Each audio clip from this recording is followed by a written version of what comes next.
오늘 알려드리는 사실만 잘 기억하셔도 여러분은 상위 5% 이내의 투자자입니다. 지금 전 세계 경제의 판도가 뒤바뀌는 거대한 지각 변동이 시작되었습니다. 단순히 물건을 잘 만들어서 팔면 돈을 벌던 시대는 2025년 12월 31일부로 완전히 끝이 났습니다. 유럽연합 EU가 2026년 1월 1일부터 본격적으로 시행하기 시작한 탄소 국경 조정 제도, 즉 CBAM이라는 거대한 장벽이 세워졌기 때문입니다. 이 제도가 무엇인지 쉽게 설명해 드리겠습니다. 과거에는 제품의 품질과 가격이 경쟁력이었다면 이제는 그 제품을 만들 때 탄소를 얼마나 적게 배출했느냐가 곧 돈이고 실력이 되는 세상이 온 겁니다. 실제로 2023년 10월 1일부터 시작된 준비 기간이 종료되고 이제는 탄소 배출량에 따라 실제 비용을 지불해야 하는 공포의 시간이 찾아왔습니다. 전문가들의 분석에 따르면 탄소 배출권 가격이 1톤당 100유로를 넘어설 경우 한국 철강 기업들이 매년 부담해야 할 추가 비용만 무려 3조 원에 달할 것이라는 충격적인 전망이 나오고 있습니다. 3조 원이라는 돈은 웬만한 대기업의 1년 영업이익과 맞먹는 엄청난 금액입니다. 오늘 제가 이 대본을 통해 여러분께 전달해드리고자 하는 핵심은 이 규제가 단순히 기업들만의 문제가 아니라 여러분의 계좌와 직결되는 거시적인 경제의 흐름이라는 점입니다. 잘 들으세요. 이제 탄소는 기업의 재무제표에 기록되는 또 하나의 세금이자 부채가 되었습니다. 구체적인 데이터를 통해 현재 상황을 진단해 보겠습니다. 국제결제은행 BIS와 한국은행의 통계 데이터를 종합해보면 현재 전 세계 온실가스 배출량의 약 25%가 국가 간 무역을 통해 발생합니다. 이유는 이 배출량을 잡기 위해 철강, 알루미늄, 시멘트, 비료, 전력, 수소 등 6개 품목을 1차 타깃으로 삼았습니다. 이게 왜 무서운지 아십니까? 2026년 1월 1일부터는 이후로 수출하는 기업들이 제품 생산 과정에서 배출한 탄소량만큼 CBAM 인증서를 의무적으로 구매해야 합니다. 예를 들어 탄소 효율이 낮은 구식 용광로에서 철강을 생산해 유럽에 수출하던 기업은 제품 가격의 20%에서 30%에 달하는 금액을 탄소 비용으로 지불해야 할 수도 있습니다. 숫자로 증명해 보겠습니다. 현재 EU 탄소 배출권 거래 가격은 변동성이 크지만 향후 톤당 100달러 시대가 고착화될 것으로 보입니다. 우리나라의 대유럽 철강 수출 규모는 연간 약 300만 톤에서 400만 톤 수준입니다. 여기에 탄소 집약도를 계산해보면 아무런 대비를 하지 않은 기업은 앉아서 수천억 원의 이익이 허공으로 날아가는 것을 지켜봐야만 합니다. 전문가들의 분석에 의하면 이 규제는 2030년까지 화학 제품과 자동차 분야로까지 확대될 예정입니다.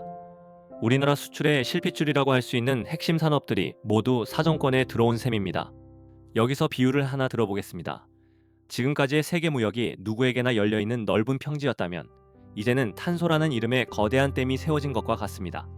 이 댐의 수문을 통과하기 위해서는 저탄소 데이터라는 통행증이 필요합니다. 통행증이 없는 기업의 물건은 댐 뒤에 갇혀 썩어버릴 수밖에 없습니다. 정말 무서운 사실은 이겁니다. 2025년 초 EU가 발표한 옴니버스 패키지를 통해 이 규제는 더욱 정교하고 촘촘해졌습니다. 이제는 대충 서류로 때울 수 있는 시대가 아닙니다. 2025년 10월 1일부터는 모든 절차가 EU 통합 디지털 포털에서 일괄 처리됩니다. 탄소 배출 데이터가 실시간으로 검증되고 투명하게 공개된다는 뜻입니다. 중소기업들은 더 큰 위기에 직면해 있습니다.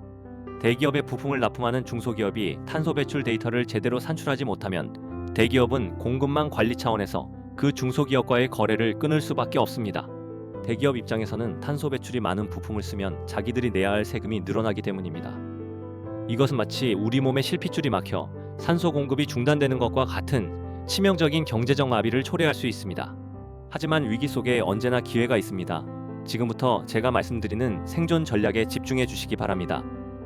여러분이 경제 전문가처럼 매일 수출입 데이터를 확인하고 전자공시 시스템인 다트를 뒤져볼 필요는 없습니다. 바쁜 일상을 사는 직장인이나 자영업자분들도 아주 쉽고 명확하게 이 흐름에 올라탈 수 있는 방법이 있습니다. 첫째, 탄소 경쟁력이 곧 주가 경쟁력이라는 공식만 기억하십시오. 예를 들어 철강 산업이라면 전통적인 용광로 방식이 아닌 수소를 사용해 탄소 배출을 획기적으로 줄이는 수소 환원 제철 기술에 투자하고 있는 기업을 주목해야 합니다. 구체적으로 포스코와 같은 기업이 수소 환원 제철 기술인 하이렉스 실증에 목숨을 거는 이유가 바로 여기에 있습니다. 탄소를 줄이지 못하면 미래가 없다는 것을 그들은 데이터로 이미 알고 있기 때문입니다. 둘째, 개별 종목을 고르기 어렵다면 탄소 효율이 높은 기업들로 구성된 ETF나 신재생 에너지 테마에 주목하십시오. 특히 유럽 비중이 높으면서도 저탄소 공정으로 전환에 성공한 알루미늄이나 비철금속 섹터는 상대적으로 다른 기업들이 규제에 막혀 고전할 때 독점적인 시장 점유율을 가져갈 가능성이 매우 큽니다. 셋째, 데이터의 힘을 믿으십시오. 단순히 환경을 보호하자는 도덕적인 관점이 아닙니다.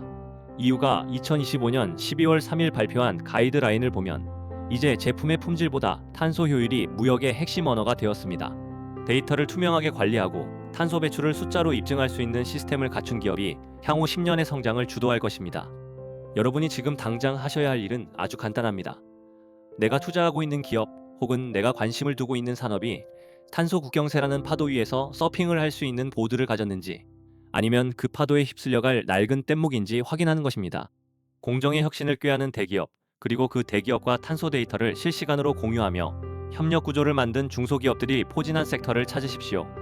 2026년 오늘 이 변화를 이해하고 준비하는 사람과 그렇지 못한 사람의 자산 격차는 5년 뒤, 10년 뒤에 도저히 따라잡을 수 없을 만큼 벌어져 있을 것입니다. 경제는 차가운 숫자로 말합니다.